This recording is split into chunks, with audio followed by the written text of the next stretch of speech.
Bihar as a state development नहीं है, जिस वजह से लोग आ रहे हैं। ठीक है, एजुकेशन प्रॉपर सिस्टम नहीं है, जिस वजह से लोग मूव ऑन हो रहे हैं। तो मैं इस पे आपका टेक जानना चाह रहा था, वाई से 70 साल के डिकेट में 34-35 सीएम बदले। जी, बहुत सारे रीजंस है। टॉप 5 रीजन आप मेरे को सॉरी बताओ। सॉरी हाँ, एक सेकंड इसको थोड़ा सा कोई नहीं कर दो। टॉप 5 रीजन आप मेरे को बता सकते हो। करें। हाँ जी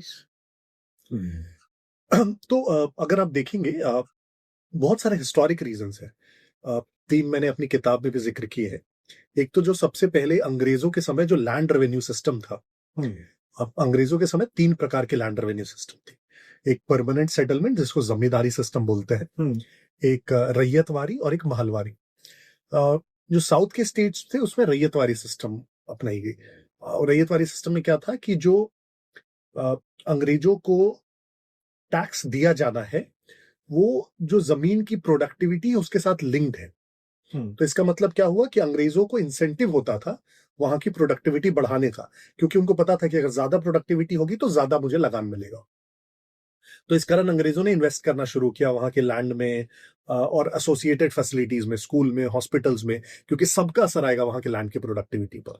तो वो पब्लिक इन्वेस्टमेंट वहां काफी हुआ। लेकिन अगर आप ईस्ट की देखेंगे, जो बंगाल प्रेसिडेंसी था, पूरा बंगाल, बिहार, उड़ीसा, ये वाला पूरा रीजन था, ये परमानेंट सेटलमेंट के अंदर आता था। परमानेंट सेटलमेंट में तो क्या था कि लैंड का जो रेवेन्यू है फिक्स था, चाहे कितनी भी प्रोडक्टिविटी हो उतना ही लगान मिलना है अंग्रेजों को। तो अंग्रेजों के पास कोई एक्स्ट्रा इंसेंटिव नहीं था वहां की प्रोडक्टिविटी बढ़ाने का। तो अंग्रेजों ने इन्वेस्ट नहीं किया, ना लैंड में, ना स्कूल्स में, ना हॉस्पिटल्स में, किसी भी चीज में। तो सबसे पहले यहां पे डिफरेंस आया साउथ में और नॉर्थ रीजन में। दूसरा, जब हम आजाद हुए और पहली हमारी जो इंडस्ट्रियल पॉलिसीज बनी, उसमें एक इंडस्ट्रियल पॉलिसी थी फ्रेट इक्वलाइजेशन पॉलिसी। फ्रेट? हाँ, फ्रेट मतलब जो माल भाड़ा होता है कहीं से कहीं सामान पहुंचाने का। तो उसका उद्देश्य ये था कि देश में कहीं भी मिनरल्स हो, वो निकाले कहीं से भी जाए, लेकिन देश में हर जगह समान मूल्य पर उपलब्ध हो। तो अगर कोयला झारखंड से भी निकलता है तो तमिलनाडु में या कर्नाटका में, महाराष्ट्र में उसी दाम पर उपलब्ध हो, ताकि हर जगह इंडस्ट्रियलाइजेशन इक्वली हो पाए। राइट।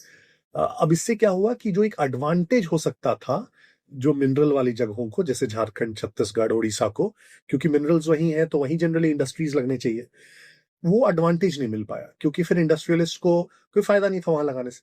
तो इंडस्ट्रियलिस्ट ने कहा इससे अच्छा तो हम पोर्ट्स के किनारे लगा लेंगे अपने इंडस्ट्रीज, क्योंकि उसी मूल्य पर मुझे उपलब्ध है वो मिनरल्स। तो इंडस्ट्रीज जो लगने लगे वो आप देखेंगे महाराष्ट्र, गुजरात, तमिलनाडु, इन एरियाज में ज्यादा लगे। और जहां एक्चुअली मिनरल्स थे वहां कोई इंडस्ट्री नहीं लगा, वहां पे सिर्फ प्राइमरी प्रोसेसिंग के इंडस्ट्रीज लगे, कि जैसे आयरन ओर निकल रहा है तो उससे स्टील हम बना रहे हैं, लेकिन स्टील से गाड़ियां नहीं बना रहे, गाड़ियां फिर चेन्नई में बन रही।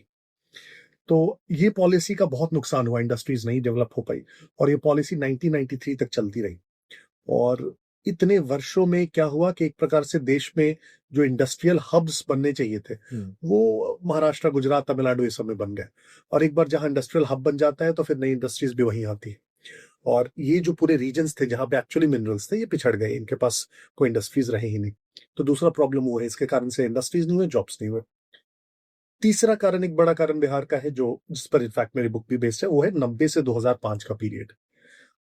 एक तो ऑलरेडी बिहार बहुत बुरी स्थिति में था 90 तक। 90, हाँ। और लेकिन 90 से 2005 में जो मिस गवर्नेंस हुआ वो इतना ज्यादा बुरा था कि 2005 तक हम और भी बुरी स्थिति में चले गए। तो 90 में ऑलरेडी बिहार की जो पर कैपिटा इनकम थी वो देश के पर कैपिटा इनकम के आधे पे थी 1990 में, और 2005 तक वो 1/3 पे चली गई, इतनी ज्यादा हालत खराब है। तो ये 3 मेजर फैक्टर्स हैं जिसके कारण बिहार हमें लगता है कि आज जहां भी है वहां पे वो स्टैंड नहीं करता है।